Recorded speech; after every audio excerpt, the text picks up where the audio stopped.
देखिए, मैं आपसे दिल्ली से आपसे मिलने आया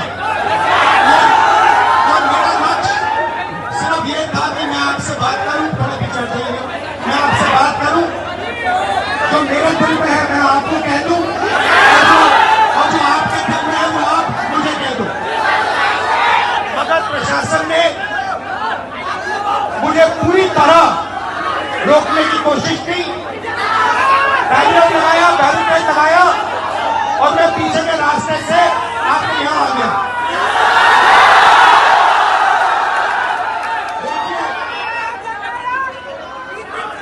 दलित, पिछड़ा वर्ग, अति पिछड़ा वर्ग, आदिवासी वर्ग, आपके खिलाफ इस देश में 24 घंटा अत्याचार होता है।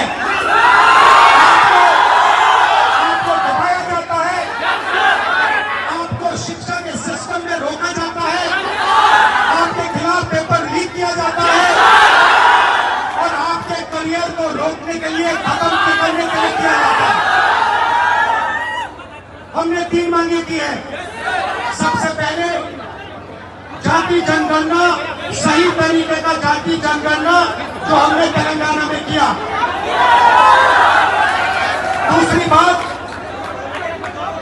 कानून हिंदुस्तान का कानून है कि प्राइवेट कॉलेजेस और यूनिवर्सिटीज में आरक्षण होना चाहिए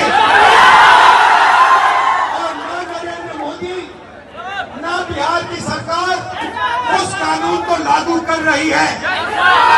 इसीलिए हम उन पर दबाव डालेंगे और जब तक, मैं बता रहा हूं, जैसे मैं यहां आया हूं ना, रोक नहीं पाए, वैसे ही नहीं रोक पाएंगे जब तक इन्होंने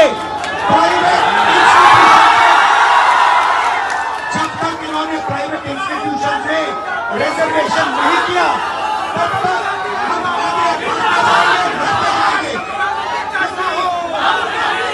आप 90% हो, अपनी स्ट्रेंथ समझो।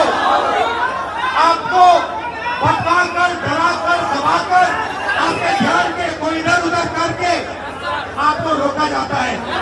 इस देश में आपके लिए कोई जगह नहीं है।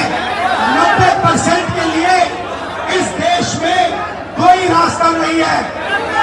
एजुकेशन सिस्टम के मालिकों को देखो, मेडिकल सिस्टम के मालिकों को देखो, आपके लोग कितने जीरो, मगर मनरेगा की लिस्ट निकालो, आपके लोगों से भरी हुई है।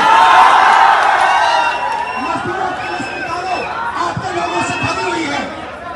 सारे के सारे कॉन्ट्रैक्ट, सारा का सारा धन 5-10% के हाथ में जाता है और 3 मांगे हैं। पहली मांग जाति जनगणना, दूसरी मांग प्राइवेट इंस्टीट्यूशन में, प्राइवेट स्कूल और कॉलेजेस में रिजर्वेशन, अति पिछड़ा का, ओबीसी का, दलित का, आदिवासी का।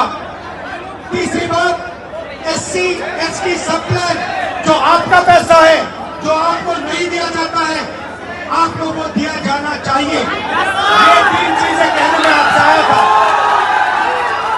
ये बात समझिए, आप एक बात समझिए, बिहार की पुलिस ने अभी मुझे रोकने की कोशिश की, रोक नहीं पाई। पता है क्यों नहीं रोक पाई? नहीं, इसलिए नहीं रोक पाई क्योंकि आपकी शक्ति मेरे पीछे है। आपकी शक्ति मेरे पीछे है, इसलिए कोई, दुनिया की कोई शक्ति उसको रोक नहीं सकती है। हमने कहा, हमने नरेंद्र मोदी से कहा, पार्लियामेंट में कहा, तुम्हें जाति जनगणना करना पड़ेगा। हमने उससे कहा कि तुम्हें संविधान को यहां माथे पर लगाना पड़ेगा। नरेंद्र मोदी जी ने आपके दबाव से डर कर जाति जनगणना हिंदुस्तान में घोषित किया और जो 90% हिंदुस्तान की गरीब आबादी है, अति पिछड़ा, दलित, आदिवासी, माइनॉरिटी, ये इन सब के खिलाफ है।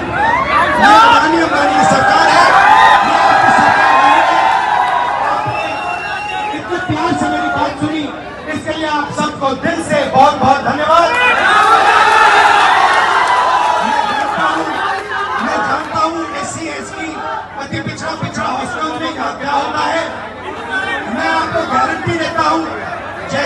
हिंदुस्तान में सरकार आएगी, जैसे ही बिहार में हमारी सरकार आएगी, हम ये सारा का सारा बदल देंगे और आपके लिए जो होना चाहिए वो कर देंगे।